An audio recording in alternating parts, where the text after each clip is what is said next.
"I do think," said Mrs. Teddington, as she snipped away at flowers in the conservatory, "that Barnaby's mother looked very silly in that feathered headband. Why does she have to wear feathers with everything?" "Because her husband owns a feather factory," replied Mr. Teddington. "If I owned a feather factory, you'd wear feathers with everything." "I most certainly would not," sniffed Mrs. Teddington. "A discreet feather here and there is one thing. I'm surprised she doesn't wear feathers on her shoes." There was a yell from the kitchen, and Mabel appeared in the doorway looking all hot and flustered. "It's cook, ma'am. She's in a temper again. Someone's run off with her apple and blackberry crumble." "If there's a thief in the house, we must find him at once," cried Mrs. Teddington, waving her clippers. "Check the silver, Mabel. He may have taken the silver spoons left to us by Great-Aunt Ida Downsnuggle." The spoons, patterned with crests of fluted pillowcases, were still in place. So was the fluted silver cream jug, and the engraved silver cup which had once belonged to Sir Sitwell Teddington. Cook came into the dining-room, wiping her hands on a crested tea-towel. "I spent all morning on that crumble," she bellowed, and glared at Mr. Teddington because she knew he loved to eat blackberries.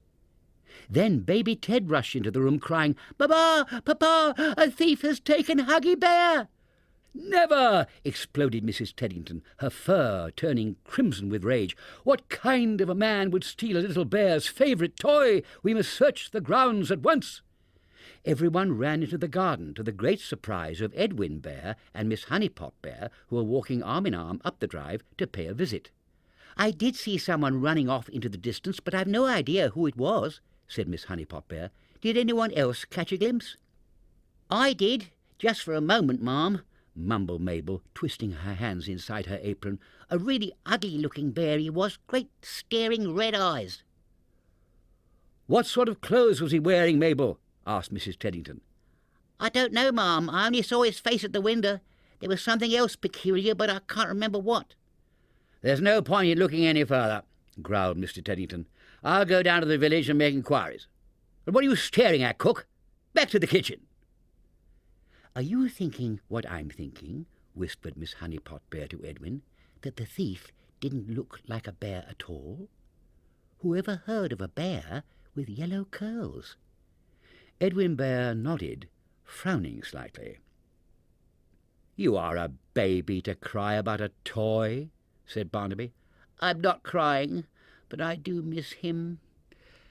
Baby Ted stared at the empty rocking horse in the middle of his bedroom floor.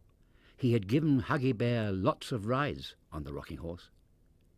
Barnaby rummaged around in Baby Ted's box of marbles and pulled out a lovely one made of bright purple glass.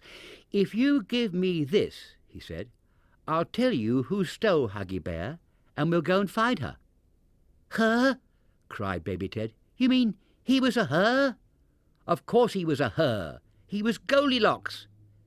"Don't be silly.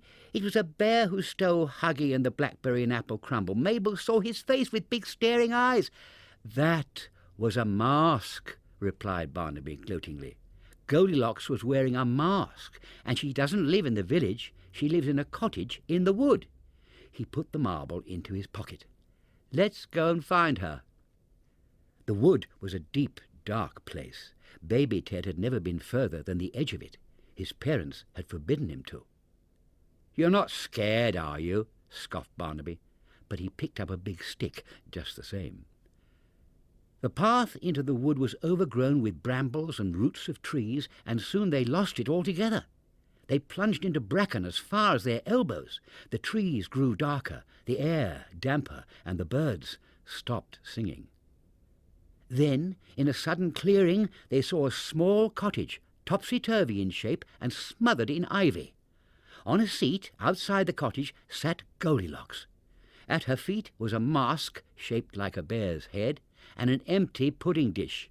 She was rocking back and forth, holding Huggy tight and singing a lullaby. The cottage door crashed open, and out leapt an ugly old woman with hair like grey matted ropes. "Stop that racket!" she shrieked, waving a broom handle at Goldilocks. "Get inside and scrub the floors. How many times do I have to tell you?" Goldilocks looked up and saw Baby Ted and Barnaby. She gave a cry and ran into the cottage. "Give me back Huggy Bear!" shouted Baby Ted. He began to follow Goldilocks, but the old woman stepped in front of him, scowling hideously. There was a large wart on the end of her nose. "And who might you be? A little bear, eh? I eat little bears for breakfast, but as I'm not hungry, I'll turn you into a thistle instead." Baby Ted gave a yell, and so did Barnaby. They ran and ran, scratched by bracken, torn with brambles, until they reached the edge of the wood and collapsed in a heap. "Oh, what a horrible old woman!" gasped Baby Ted. "I'm sure she's a witch. No wonder poor Goldilocks goes into other people's houses, sleeping in their beds and eating their porridge." "Goldilocks wants to be us," said Barnaby, "but she's too old to be us, isn't she?" When they had rested, they decided they must help Goldilocks. "She only stole a toy and a pudding, but my mother will send her to prison," said Baby Ted. "Let's go and see Edwin and Miss Honeypot Bear. They'll know what to do." They found Edwin Bear and Miss Honeypot Bear sitting in the garden and told them all about Goldilocks and the old witch woman. Edwin sighed a lot and shook his head, and long after the little bears had gone home, he and Miss Honeypot talked. That night Baby Ted had fearful dreams. The old woman with matted hair kept creeping in at his window. When he woke for the third time, he found to his horror that he was turning into a thistle. "Oh, oh, oh, oh, oh!" "Whatever is the noise about?" snapped Mrs. Teddington, throwing open the bedroom door. She wore a frilly nightcap and held something under her arm. "Mamma! Help me! I'm changing. I'm going all thistly.